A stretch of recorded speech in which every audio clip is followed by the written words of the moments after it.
Hi everyone, in this video I am going to print the reverse of a given number. This right here is a code to print palindrome.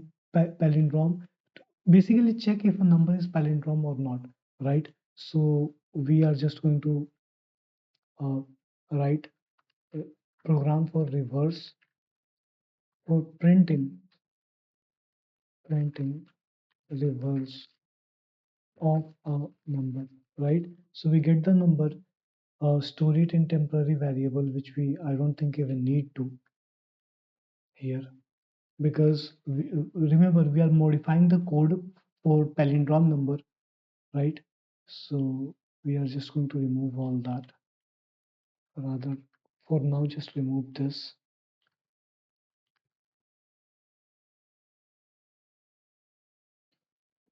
What exactly should be the output?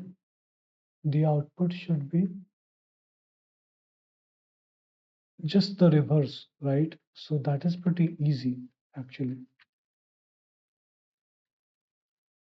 This should be more than good enough. We don't need to, by the way, convert it back to the integer.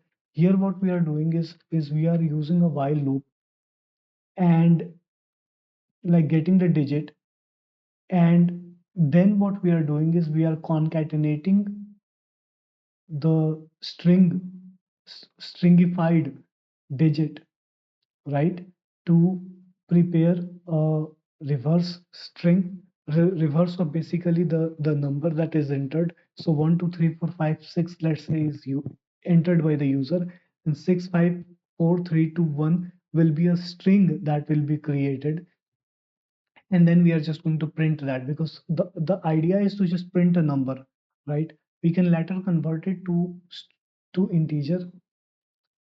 Don't really necessarily need to do that, but I think we can do it, so we should, right? Reverse is equal to int reverse, and this should be more than good enough, right? So now we are actually printing integer.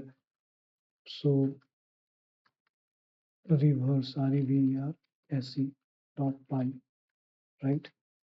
1 2 3 3 2 1 4 5 6 7 6 7 6 5 4 is going to be printed. So we are able to run our program. So thanks for watching. The program is working perfectly, so there is nothing to be worrying about. Thanks again.